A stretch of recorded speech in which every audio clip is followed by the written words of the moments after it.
और यही परमात्मा कहते हैं, इसीलिए हम इन आश्रमों में नहीं जाते। क्यों नहीं जाते?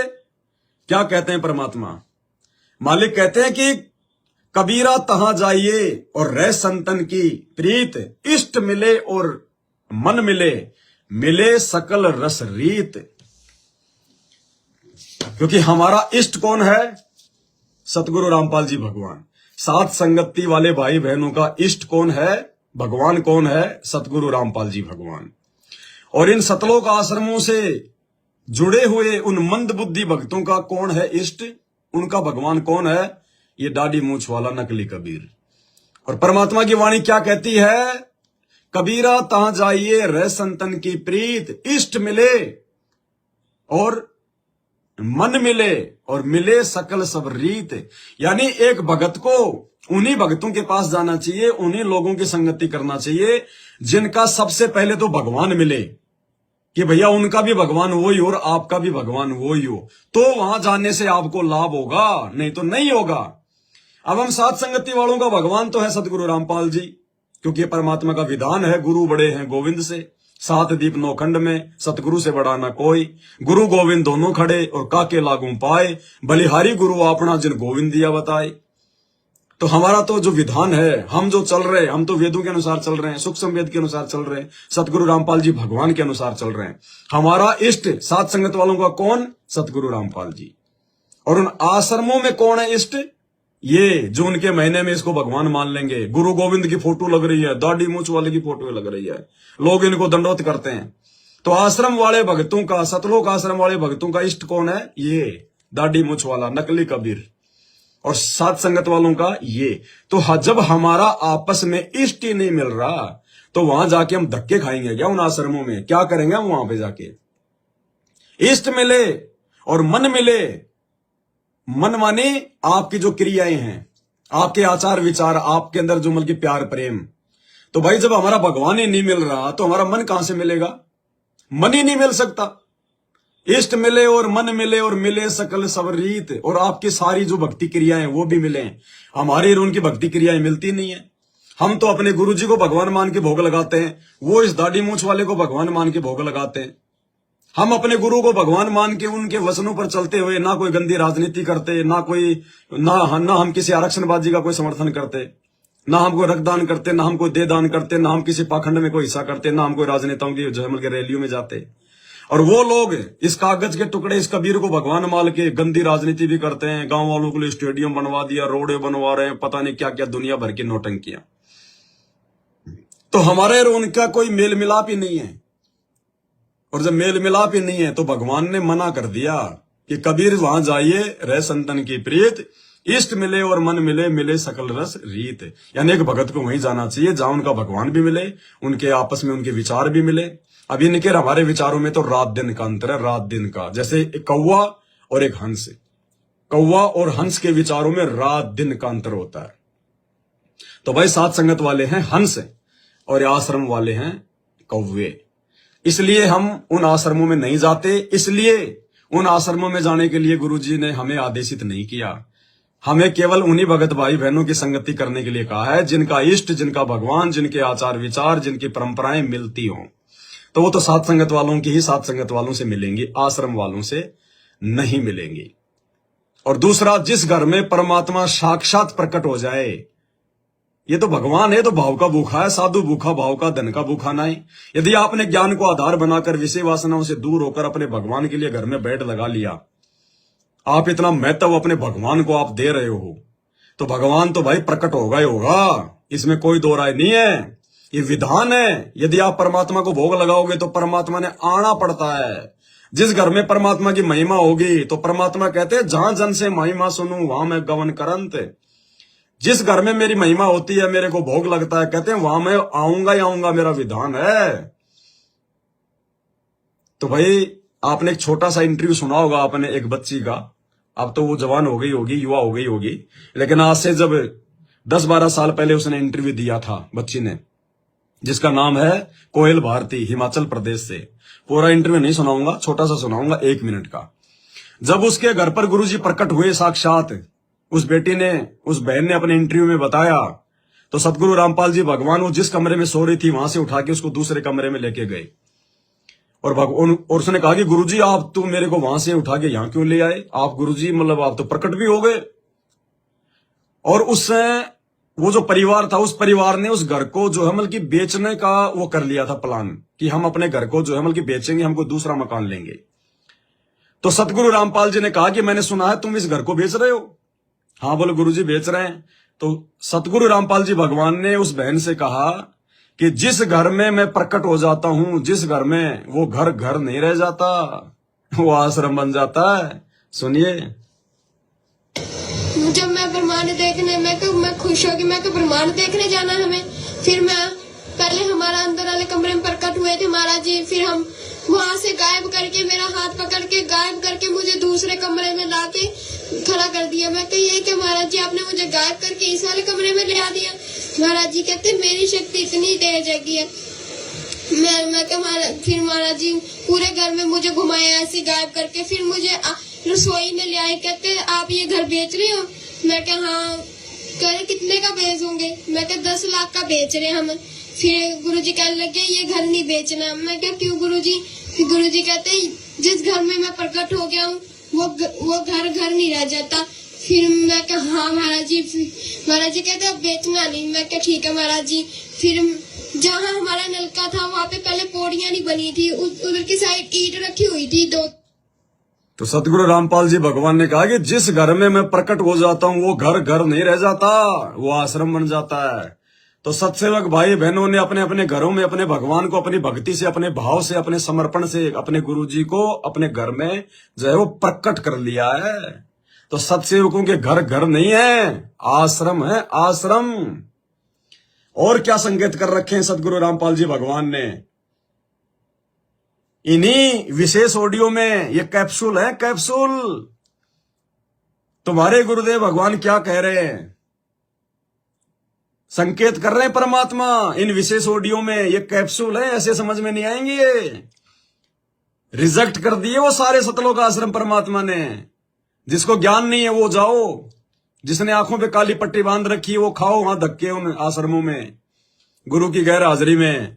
और जो परमात्मा के जो वीआईपी भगत हैं, जो सत्सेवक हैं, उनके लिए परमात्मा ने संकेत कर दिया घर घर आश्रम हो गया मेरे बंदी छोड़ का, घर घर आश्रम। बच्चों वो ठीक का दिन आ गए, चारों तरफ डंका बोल गया दाता का। एक समय में 4-5 लाख बच्चे सत्संग सुन रहे।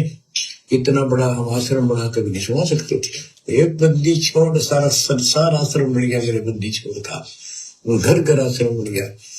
तर अपने बच्चों को प्रति से कृपा करके मेरे दाता है। तो फिर क्या बताते हैं, घर घर आश्रम बन गया, घर घर आश्रम। ये आप ही के गुरुदेव भगवान सतगुरु रामपाल जी के मुख कमल से सुन रहे हो आप विशेष संदेश। गुरुजी कह रहे हैं 4-5 लाख बच्चे एक समय में सत्संग सुन रहे हैं। इतना बड़ा तो हम आश्रम बनाकर भी सत्संग नहीं सुना सकते थे। फिर क्यों चिल्ला रहे हो धनाना धाम, धनाना धाम, दुनिया का सबसे बड़ा आश्रम, दुनिया का सबसे बड़ा आश्रम। क्या खाक आश्रम है दुनिया का सबसे बड़ा है? आश्रम तुमने देखे कहाँ है? अरे आश्रम देखने तो राधा स्वामी वालों के जाके देखो। तुम्हारे धनाना आश्रम के जितने तो वहां पे खेती बाड़ी होती है, वहां पे साग सब्जियां उगाई जाती है इतनी जगह में, तो जितना तुम्हारा धनाना आश्रम बना हुआ है, दुनिया का सबसे बड़ा आश्रम। अब तुम मूर्खों ने कुछ देखा नहीं, तुम्हारे को जो बोल दिया जाता है वही तुम जुमल के तोते की तरह तुम बोलते रहते हो। आश्रम ही देखना है तो जाके देखो लोगों के। तुम्हारे धनाना आश्रम जो जितना बड़ा है ना, इतनी तो वहां पे मतलब आलू टमाटर उगाए जाते हैं वहां पे संगत के लिए। आश्रम, धनाना आश्रम। मालिक कहते हैं घर घर आश्रम बन गया। आज से पहले क्यों नहीं कही बात परमात्मा ने? जब से सात संगत वाले भाई बहनों ने अपने गुरुजी के लिए घर घर में बेड लगाए, अपने घर को आश्रम बनाया, उसके बाद ही ऑडियो क्यों आई है जेल से? ये संकेत सीधा सात संगत वालों के लिए है। और जब गुरुजी कह रहे अपने मुख कमल से खुद कह रहे कि घर घर आश्रम बन गया, तो भैया हम सात संगत के लिए उन आश्रमों में धक्के जो क्यों खाएं? ये तो परमात्मा उन मूर्ख भक्तों को कह रहे हैं जो सात संगति से नहीं जुड़े हुए हैं, जिन्होंने अपने घर को ज्ञान आधार से आश्रम नहीं बनाया, जिनको विश्वास नहीं है कि भगवान तो आश्रम में मिलेगा, हाँ, बांध रखा है वहां भगवान को किसी ने, कोई पशु है भगवान जो आश्रमों में उनको खंबे से उनको बांध रखा कि वहां जाओगे तो ही मिलेगा। तो जिनको विश्वास नहीं है वो धक्के खा रहे हैं उन आश्रमों में। और हमें भगवान ने संकेत कर दिया, क्योंकि सामान्य सत्संग नहीं है, वीआईपी सत्संग है गुरु जी के, और वीआईपी आत्माएं समझ सकती हैं इनको। तो खुद तुम्हारा भगवान कह रहा है कि घर घर आश्रम बन गया। जब घर ही आश्रम बन गया, गुरु जी ने कह दिया, और गुरु जी ने कह दिया तो गुरु जी ने उसको सर्टिफिकेट दे दिया, गुरु जी ने फाइनल कर दिया कि हाँ बेटा ये घर आश्रम बन गया। बताओ फिर हमने और कहां जाना, और किस आश्रम में धक्के खाने फिर अपने? क्या कह रहे हैं बच्चों? वो ठीक का दिन आ गए, चारों तरफ डंका बोल गया दाता का। एक समय में 4-5 लाख बच्चे सत्संग सुन रहे हैं। इतना बड़ा हम आश्रम बना कभी नहीं सुना सकते थे। एक बंदी छोड़ सारा संसार आश्रम बन गया, मेरे बंदी छोड़ का वो घर घर आश्रम बन गया। अपने बच्चों को प्रति की कृपा कभी मेरे दाता है। बच्चों फिर क्या बताते हैं? ये है संकेत, ये है वो कैप्सूल सैचुरेटेड सत्संग कोडवर्ड में। इसलिए हम सत्सेवक साथ संगत वाले उन आश्रमों में धक्के खाने नहीं जाते, रोडों के खड्डे भरने नहीं जाते, हम राजनेताओं के तलवे चाटने नहीं जाते, हम आरक्षणों में नहीं जाते, हम गैंगस्टरों की सीबीआई जांच में नहीं जाते। हम जो मूर्ख हैं, जो मंदबुद्धि हैं, वो अपने कर्म फोड़ते रहो, जन्म प्राप्त करते रहो, फिर कभी गधा कुत्ता सुअर बनते रहो। आगे क्या कह रहे हैं परमात्मा, क्या कह रहे हैं बंदी छोड़?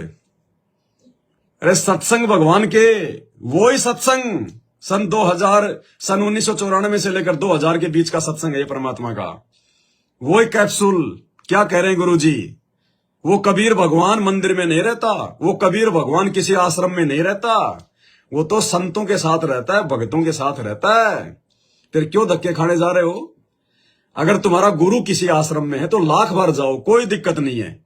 अरे तुम्हारा गुरु आश्रम में है नहीं, तुम्हारा गुरु बैठा जेल में, और तुम अन आश्रमों में धक्के खाने जा रहे हो, वहां पे रोडों के जो गड्ढे भरने जा रहे हो। तो कम से कम अपने गुरु के वचनों को तो फॉलो करो, अपने गुरु जी के इन सत्संगों को तो सुनो। कभी सुनते हो नहीं सुनते सत्संग? क्या कह रहे हैं गुरु जी कि वो कबीर साहब आश्रम में नहीं रहता, वो कबीर साहब किसी मंदिर में नहीं रहता, वो तो संतों के साथ में रहता है। संत कौन? भगत, वीआईपी भगत, दृढ़ भगत। भगवान कबीर साहब संत के साथ से आश्रमा मर मंदिरा में बंद को नहीं रहा, पशु को ना किसी व्यक्ति विशेष ने बांध कर रख रखा मंदिर में या आश्रम में, वो संतों के साथ है। और ये भगवान ही ये काम कर सकता था, दुनिया के आपको सामने बताने लग रहा है। क्या कह रहे परमात्मा? वो कबीर साहब वो किसी आश्रम में नहीं रहता, वो किसी मंदिर में नहीं रहता, वो पशु नहीं है जो उसको किसी ने बांध के रखा होगा। वो तो शब्द स्वरूपी राम है। वो तो जो मर्यादा में रह के भगत भक्ति करेगा वही है, उसके घर पे है, उसके साथ में। आज घर घर में बैठ गया भगवान। सुन लो एक बार दोबारा। भगवान कबीर साहब संत के साथ से आश्रमा मर मंदिरा में बंद को नहीं रहा, पशु को ना किसी व्यक्ति विशेष ने बांध कर रख रखा मंदिर में या आश्रम में, वो संतों के साथ है।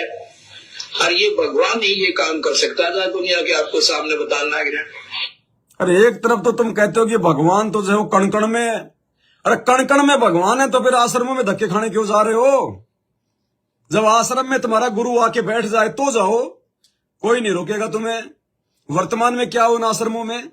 गंदगी, अश्लीलता, कोई मर्यादा नहीं, उल्टे कर्म, राजनीति की चर्चा, भक्तों को बना दिया वहां पे मजदूर, ज्योति पाठ के नाम पे लूटो, रक्तदान दे दान के नाम पे लूटो।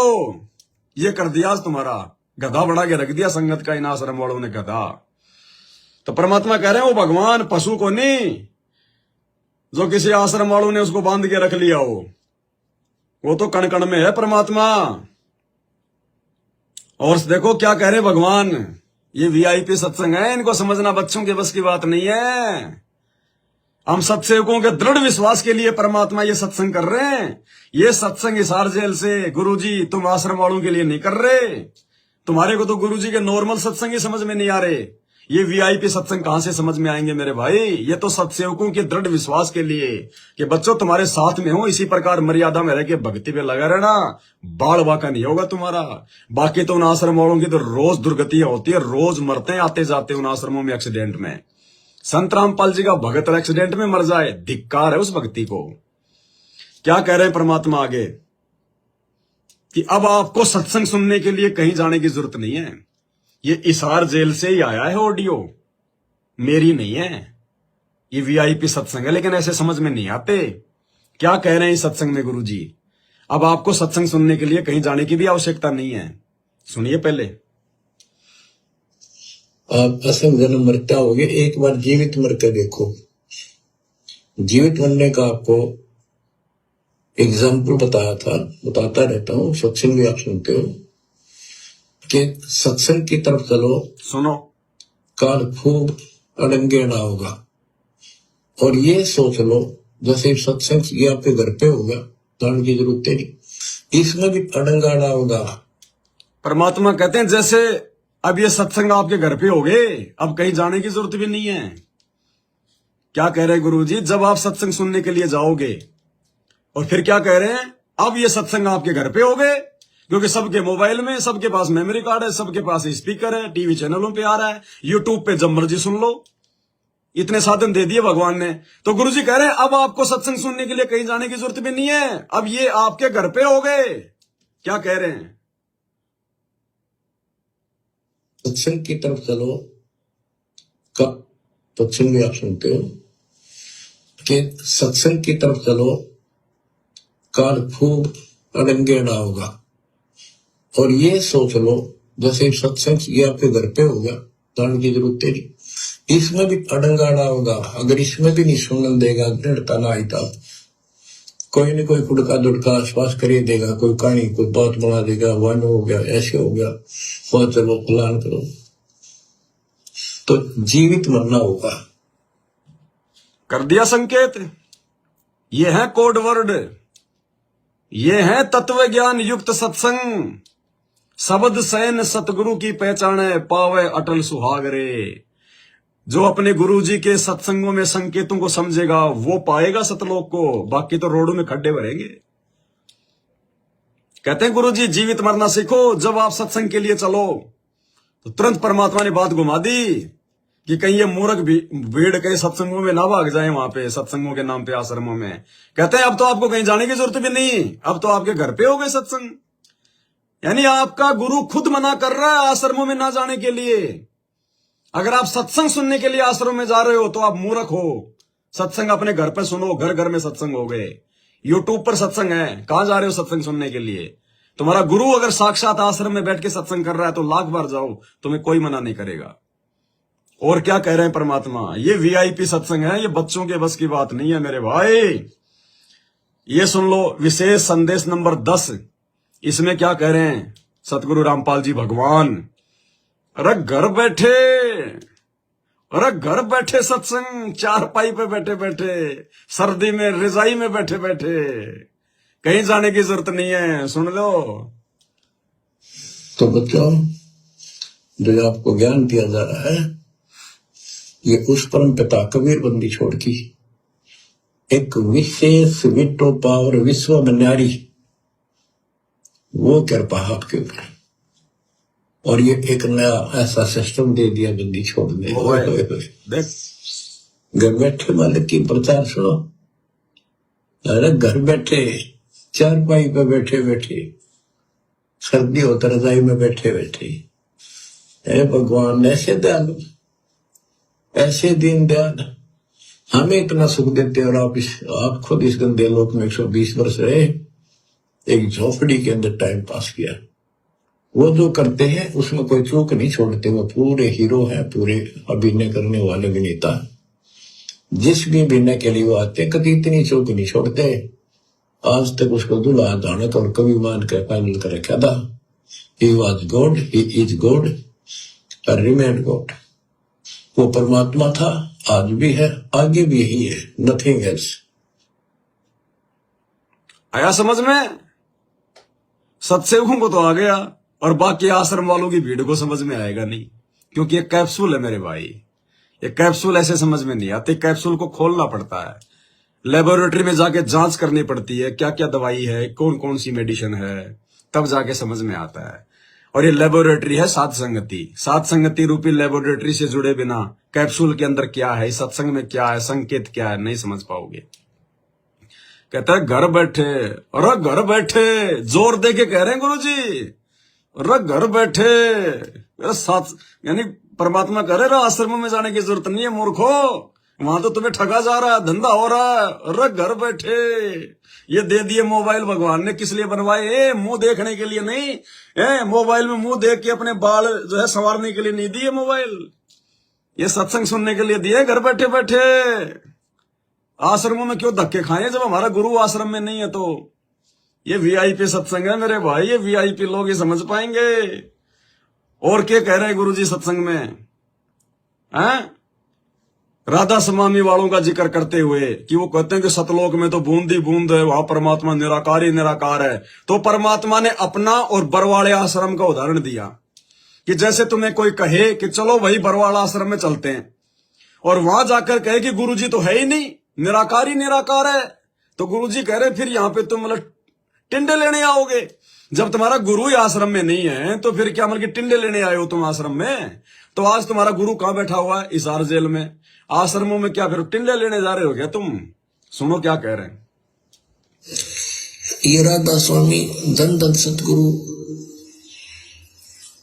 और ये जय गुरुदेव वाले पंथ के गुरुजन, इन्हें कह कहेगा पता नहीं, और कहते हैं सतलोक में प्रकाश ही प्रकाश है, चेतन ही चेतन है, और परमात्मा निराकार है। आत्मा परमात्मा में, मोक्ष प्राप्त आत्मा परमात्मा में ऐसे लीन हो जाती है जैसे बूंद समुद्र में। अब गुरुजी एग्जाम्पल देंगे इस बात को समझाने के लिए अपने ऊपर और बरवाला आश्रम के ऊपर, क्योंकि गुरुजी उस समय बरवाला में आश्रम कर रहे थे, मतलब सत्संग कर रहे थे। तो अब गुरुजी देंगे उदाहरण अपना कि जैसे तुम्हें कोई कहे कि चलो बरवाला आश्रम में चलते हैं, और वहां जाने के बाद कोई कहे कि गुरुजी तो है ही नहीं, निराकार ही निराकार है, तो गुरुजी कह रहे हैं फिर यहाँ पे टिंडे लेना आएगा आदमी जब तुम्हारा गुरु ही नहीं है। तो अरे भले आदमियों, परमात्मा के दर्शन के लिए महापुरुषों ने समाधियां लगाई। परमात्मा के दर्शन के लिए परमेश्वर ने 100 बार बताया कि परमात्मा के दर्शन करो। अर्श कुर्श पर समेत गुमट है, जहां सतगुरु का डेरा, समेत मुकुट सिर छतर विराज है, और देखत मैं उस चेहरे नु, यदि वहां परमात्मा है ही नहीं तो हम के करेंगे उड़े? वहां हमने क्या आवश्यकता जाने की? भगवान के लिए तड़फ रहे हैं। अब कोई कहे उस आश्रम में चलो बरवाला में, और फिर कोई कहे गुरुजी तो है नहीं वहां पर, निराकार ही निराकार है, फिर टिंडे लेना होगा, यहाँ आदमी क्या करेगा? टिंडे लेने आएगा फिर। ऐसा मूर्ख बना रखा हमारे को परमात्मा के। एक बार फिर सुन लो, अगर आंख खुल जाए तो मंद बुद्धियों की। कहते हैं कोई चले कि चलो बरवाला आश्रम में चलते हैं, और वहां जाने के बाद कहें कि गुरुजी तो है ही नहीं, निराकार ही निराकार है, तो गुरुजी कह रहे हैं फिर यहाँ पे टिंडे लेने आएगा, मिर्ची लेने आएगा, यहाँ पे बताऊ लेने आएगा, यहाँ पे तू भिंडी लेने आएगा। गुरु है नहीं तेरा, आश्रम में क्यों जाते हैं? गुरु का आशीर्वाद लेने के लिए, गुरु का दर्शन करने के लिए, गुरु के मुख से साक्षात उनके सत्संग सुनने के लिए, और कहे कि गुरुजी तो है ही नहीं, तो गुरुजी कह रहे फिर वहां पे टिंडे लेने आएगा। सत्संग तो तेरे घर पे ना सुन ले फिर तू। क्या कह रहे हैं सुनो। समेत मुकुट सिर छतर विराज है, और देखत मैं उस चेहरे नु, यदि वहां परमात्मा है ही नहीं तो हम के करेंगे उड़े? वहां हमने क्या आवश्यकता जाने की? भगवान के लिए तड़फ रहे हैं। अब कोई कहे उस आश्रम में चलो बरवाला में, और फिर कोई कहे गुरुजी तो है नहीं वहां पर, निराकार ही निराकार है, फिर टिंडे लेना होगा, यहाँ आदमी क्या करेगा? ऐसा मूर्ख बना रखा हमारे को। परमात्मा के लिए तड़फ रहे हैं, उसके दर्शन करेंगे, अपना दुखड़ा रोएंगे, सीने से लगाएंगे, और लोग कहते वहां है नहीं, फिर रुचि भी बनी हुई इनकी वहां जाने की, हद पाट जी कती कितने श्रद्धालु है। भाई ये ज्ञान आधार की भक्ति है, देखा देखी का मार्ग नहीं है, भेड़ चाल में चलने का मार्ग नहीं है। भेड़ चाल में चलते चलते 650 साल परमात्मा हम 64 लाख को ठोकर मार के चले गए थे। आज हम वो गलती नहीं करेंगे। हम सत्सेवक तो गलती करेंगे नहीं भाई। हमें तो परमात्मा ने ज्ञान से इतना रंग दिया, एडी से चोटी तक समझा दिया, भगवान ने पूरा विधान बता दिया, अपनी जानकारी करवा दी। आज भी यदि कोई सत्सेवक अपनी गलती से ठोकर खाएगा तो उसके जैसा निर्भागी प्राणी सृष्टि में नहीं है। उसको फिर परमात्मा युगों युगों तक नहीं संभालेगा फिर। और बाकी उन आश्रम वालों की तो दुर्गति हुई पड़ी है। उनकी तो कितने उदाहरण दे रखे हैं भगवान ने, एक नहीं सैकड़ों उदाहरण दे रखे हैं परमात्मा ने, सैकड़ों। भाई और बहनों, अब भी यदि हमारी आंखें नहीं खुलती है तो भाई फिर हमसे बड़ा मूर्ख इंसान फिर धरती पे कोई नहीं है। धरती पे नहीं है फिर कोई। फिर परमात्मा ठोकर मार के जाएगा। और जो वीआईपी आत्मा होंगे, जो सत्सेवक होंगे, वो तो बंदी छोड़ा, फिर वो तो कोई भी रूप बना के कैसे भी प्रकट होकर अपनी आत्मा को कोई सा भी मंत्र देकर वो तो कैसे भी पार कर देगा। फिर उसके लिए तो चुटकी बजाने जितना काम है उस आत्मा के लिए। क्योंकि जब ज्ञान हो जाता है ना जीव को, जब परमात्मा की पहचान हो जाती है आत्मा को, फिर उसके लिए मायने नहीं रखता कि तेरा गुरु जेल में बैठा है या तेरा गुरु शरीर छोड़ के चला गया। नहीं, उसको पता है कि गुरु तो शब्द रूप है। गुरु कोई आडमास का शरीर थोड़ी है, गुरु तो शब्द है। और शब्द तो 1 सेकंड में सतलोक में, 1 सेकंड में धरती पे, गोता मारू स्वर्ग में जा बैठूं पाताल, गरीब दास ढूंढता फिरूं अपने हीरे मोती लाल। 1 सेकंड का काम है परमात्मा का। तो वो आत्मा को चिंता नहीं करती फिर कि मेरे गुरुजी सतलोक चले गए हैं, अब क्या होगा हमारा। उसको चिंता ही नहीं, वो सोचेगा ही नहीं ये बात कि गुरुजी गए। अरे कहां गए गुरुजी? अरे गुरुजी तो 1 क्षण में ऊपर, 1 क्षण में नीचे। गुरुजी कहां गए? गुरुजी अगर धरती से अगर चले जाएं 1 सेकंड के लिए भी, अगर सतगुरु रामपाल जी भगवान अगर 1 सेकंड के लिए भी अगर ये धरती छोड़ दे, यहां पे आग लगा दे ये काल है। इसलिए किसी न किसी रूप में, साधु संत महात्मा के रूप में, जिंदा महात्मा के रूप में, किसी न किसी रूप में परमात्मा सदा धरती पर रहता है। अन्यथा परमात्मा कहते हैं आग लगी आकाश में और झड़झड़ पड़े अंगार, संत ना होते धरती पर तो जल मरता संसार।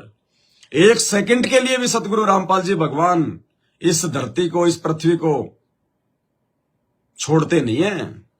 तब जाके यहां पे थोड़ी बहुत ही शांति रहती है। तो ज्ञानी आत्मा को फिर क्या टेंशन है भाई? यहां का विधान है, यहां तो आपका गुरु को भी जाना पड़ेगा। गुरु आज से पहले आया, कबीर रूप में आया, मुनिंदर रूप में आया, सत्सुकृत रूप में आया, हर रूप में आया, हर रूप में वापस भी उसको जाना पड़ा, क्योंकि मृत लोक है, यहां कोई रह नहीं सकता। यहां पे विधान पूरा करके जाना पड़ता है। तो गुरु तो न जाने कितनी बार जा चुका है, कितनी बार वापस आ चुका है। वो तो एक दिन में हजारों लाखों जगह तो प्रकट हो कि अपने आत्मा को जो है ज्ञान समझाता रहता है। तो हमने इन बातों पे वो विचार नहीं करना। फिर ज्ञान हो जाने के बाद गुरु चाहे जेल में रहे, गुरु चाहे आश्रम में रहे, गुरु चाहे आपके घर पे रहे, आपके लिए तो गुरु आपके हृदय में है। गुरु भगता मम आत्म सोई, वाके हृदय रहूं समोई। गुरु तो अपने भगत के साथ में। अभी आपने क्या सुना परमात्मा का सत्संग कि वो कबीर साहब कोई पशु नहीं है जो आश्रम में बांध रखा है, मंदिरों में बांध रखा है। वो तो संत के साथ रहता है, भगत के साथ रहता है। इस आत्मा को परमात्मा 1 सेकंड के लिए भी नहीं छोड़ता है। तो हमें काहे की टेंशन? फिर हमें तो टेंशन है केवल अपनी भक्ति की। चिंता तो हरि नाम की और न चिंता कोई, और न चिंता दास, जो कोई चिंता नाम बिना सोए काल की फांस। तो हमने चिंता केवल अपने गुरुजी के वचन की करनी है कि गुरुजी हमें क्या वचन दिया, गुरुजी ने क्या मर्यादा बताई, क्या नियम बताए, गुरुजी ने हमारे को भगत बनाने के लिए क्या क्या उपाय किए, हमें कैसे रहना है, हमने जो है कैसे भक्ति करनी है, हमने कौन कौन से वो कर्म करने हैं, किन किन जो है कुकर्मों से हमारे को जो है दूर रहना है। तो ये बातें भाई और बहनों वर्तमान में इस पूरी सृष्टि में केवल सत्सेवकों के समझ में आई है। और ये सतगुरु रामपाल जी भगवान की विशेष मेहर से समझ में आई है। अन्यथा हम भी उसी संगत का हिस्सा हैं। हमारे कोई 2 माइंड नहीं है, हमारे को 2 भेजे नहीं है, हमारे को 4 आंखें नहीं है। हमें संत रामपाल जी भगवान ने बैठाकर कोई अलग से कोई जमल की कोचिंग नहीं दी। हमने तो इतने सत्संग भी नहीं सुने उनके, हमने तो उनकी कभी संगति भी नहीं करी जितनी उनके परिवार वालों ने की, इन कोऑर्डिनेटरों ने की, बड़े बड़े सारनाम वाले जो भगत हैं उन्होंने की। और फिर भी भगवान ने ज्ञान की दया अपने सत्सेवक बच्चों पे बख्शी। क्यों? क्योंकि हम उनके जन्म जन्मांतरों के माल हैं, रेसलर भक्ति के। साधु सेती मस्करी चोरा नाल खुशहाल, मल अखाड़ा जीतेंगे युगन युगन के माल। तो हम सत्सेवक परमेश्वर की वीआईपी आत्मा है। हम ये बातें कोई अहंकार में नहीं बोल रहे। अहंकार तो करता है मूर्ख आदमी, दुष्ट आदमी करता है। हम तो ज्ञान आधार से हमारे गुरुजी के जो उपकार है, जो उन्होंने हमारे ऊपर किए, जो रहम किया है, हम तो उसकी महिमा कर रहे हैं। गुरुजी ने हमारे जैसे मिट्टी को सोना बना दिया, राई को पहाड़ बना दिया परमात्मा ने। मानुष से देवता किया और करत न लाई बार। परमात्मा ने हमारे को जो है बल्कि मनुष्य से देवता बना दिया। पहले तो जानवर से हमारे को इंसान बनाया, नाम देकर, ज्ञान देकर, और फिर अब परमात्मा ने हमारे को मनुष्य से देवता बना दिया, और देवताओं से भी उत्तम बना दिया परमात्मा ने साध संगति से जोड़कर। तो भाई और बहनों, ये वीआईपी सत्संग है परमात्मा के, जो हिसार जेल से वर्तमान में आ रहे हैं, कि घंटे की ऑडियो। आप इनको सामान्य सत्संग ना समझना, और ये गलती भी ना करना कि ये सत्संग को हिसार जेल से आ रहे हैं। नहीं, तुम्हारा गुरु सतलोक में बैठा हुआ है, और सतलोक से ये सत्संग आ रहे हैं, सतलोक से। ये बातें आज हमें वर्तमान में समझ में नहीं आएंगी, लेकिन सतगुरु के यहां से जानने के बाद में दुनिया उनकी महिमा गाएगी। दास ने आपको पहले भी दिया था एक एग्जाम्पल, और गुरुजी भी सत्संगों में बार बार बोलते हैं। क्या बोलते हैं गुरुजी बार बार? कि बच्चों, ये कहां से क्या हो रहा है? ये अमृत वचन तुम्हारे को कहां बैठ के सुनाए जा रहे हैं? क्या अब भी तुम्हें विश्वास नहीं अपने भगवान की समर्थता पर?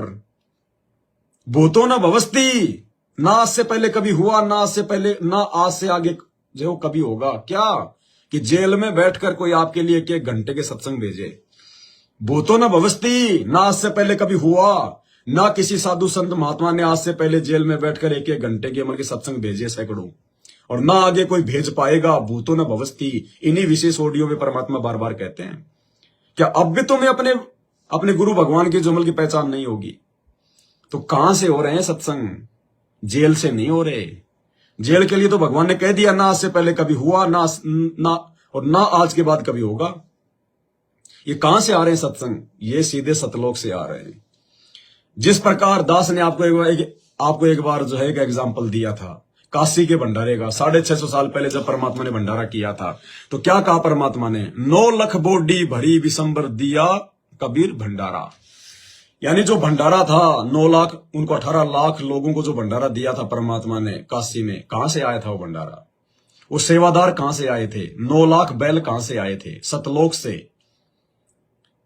क्या किसी को यकीन था उस समय कि ये सतलोक से जलेबी, कचौड़ी, पूड़ी, ये सब ये सतलोक से आई होंगी? लोग खा रहे दबा दबा के कि यही बन रहा होगा साइड में। किसी का दिमाग नहीं गया।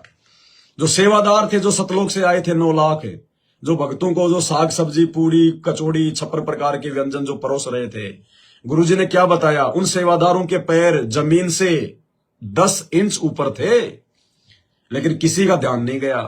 परमात्मा ने ध्यान जाने ही नहीं दिया। और कहते हैं वहां पे जो पानी की व्यवस्था हो रही थी, 18 लाख लोगों के लिए पानी की कोई टैंकर से व्यवस्था थोड़ी होती है। क्या कहा परमात्मा ने? कित उतरी जलधारा, अपरम पार पार गति थारी, और कित उतरी जलधारा। यानी काशी के भंडारे में जो जल की व्यवस्था थी, परमात्मा कहते हैं ऊपर से पानी कूद रहा था पाइप की तरह, ऊपर से धारा आ रही थी, धार, लेकिन किसी का ध्यान नहीं गया कि ऊपर से पानी कहां से आ रहा है। लाखों लोगों को परमात्मा 24 घंटे उन्होंने मिल के सत्संग सुनाए, और लाखों लोगों तक ऐसे आवाज जा रही है जैसे मेरे पास में बैठ के बोल रहे हैं।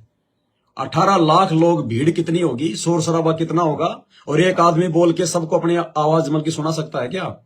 लेकिन सबको ऐसा सुनाई दे रहा जैसे मेरे पास में खड़े कबीर जी, बिना साउंड के, बिना माइक के। तो ये क्या चमत्कार था ये? लेकिन किसी को यकीन नहीं हुआ उस समय, किसी की बुद्धि नहीं गई कि ये इतना भंडारा, कबीर, ये जुलाहा, ये झोपड़ी में रहने वाला, जिसका खुद का 2 टाइम का ढंग से खाना नहीं हो पाता, वो 18 लाख लोगों के लिए ऐसा व्यंजन कहां से लाएगा? राजा भी व्यवस्था नहीं कर सकता। ये तो किसी का ध्यान नहीं गया। सेवादार जमीन से 1 फुट ऊपर है, किसी का ध्यान नहीं गया। पानी भंडारे में ऊपर से आ रहा है, कित उतरी जलधारा सतगुरु उतारेंगे, किसी का ध्यान नहीं गया। ऐसे ही वर्तमान में ये जो वीआईपी जो ये संदेश है, ये सतलोक से बैठ के कर रहा है परमात्मा सतगुरु रामपाल जी भगवान, सतलोक से बैठकर। लेकिन आप आज वर्तमान में सत्सेवकों को छोड़कर बाकी जो दुनिया है, बाकी जो लोग हैं, उनकी आंखों पे भ्रम का एक पर्दा पड़ा हुआ कि जेल से आ रहे हैं। अरे आया कभी जेल से? कभी सुने आपने कभी सत्संग आते हुए? ये समर्थ है, असंख्य रूप बना के एक जगह कहां कहां बैठ के क्या क्या लीला करता है। तो भाई और बहनों, कहने का मतलब है ये वीआईपी सत्संग है, ये कैप्सूल है, और इन कैप्सूलों को आम भगत नहीं समझ पाएगा। इसलिए कोई ऐरा गहरा भगत, मान बढ़ाई का भूखा भगत हम सत्सेवकों से राग द्वेष ईर्ष्या करने वाला भगत है। अगर इस प्रकार की कोई कटिंग भेजकर यदि वो भ्रमित करता है तो भाई और बहनों, अब आप भाई बहनों ने भी परमात्मा से अरदास करके इन सत्संगों को समझना चाहिए। आप अब किसी के ऊपर निर्भर ना रहो कि वो पवन भगत जी समझाएगा तो ही हमारी समझ में आएगी। अरे पवन भगत जी को कोई कोचिंग थोड़े दे रहे हैं परमात्मा, कोई अलग से थोड़ी समझा रहे कि भाई इसका मतलब ये, इसका मतलब ये है। मैं भी आपकी तरह नॉर्मल अपने गुरु जी को दंडोत करके ध्यान से उनका सत्संग सुनता हूं, मालिक से अरदास करता हूं, परमात्मा समझा देते हैं। तो आप भी अरदास करो भाई, हर चीज के लिए अगर हम एक दूसरे भगत पर अगर निर्भर रहेंगे तो भी हमारी बात जो है बिगड़ेगी, तो भी बात बिगड़ेगी। नहीं समझ में आ रहा तो अरदास करो ना गुरु जी से, प्रार्थना करो, बार बार सुनो उस सत्संग को, 2 बार सुनो, 4 बार सुनो। ये सत्संग जो आ रहे हैं वर्तमान में यूट्यूब पर जो डाले जा रहे हैं वीआईपी सत्संग, ये सप्ताह में मतलब ये सप्ताह में एक सत्संग आता है। तो आपने एक बार ही सुन के नहीं छोड़ना इसको, सप्ताह में कम से कम 7 बार तो सुनो इसको रोजाना, कम से कम 7 बार सुनो इस सत्संग को। 7 बार आपको इसमें अलग अलग बातें निकल के आएंगी, अलग अलग बातें। ये कैप्सूल है, जितना चबाओगे उतना इसके अंदर से रस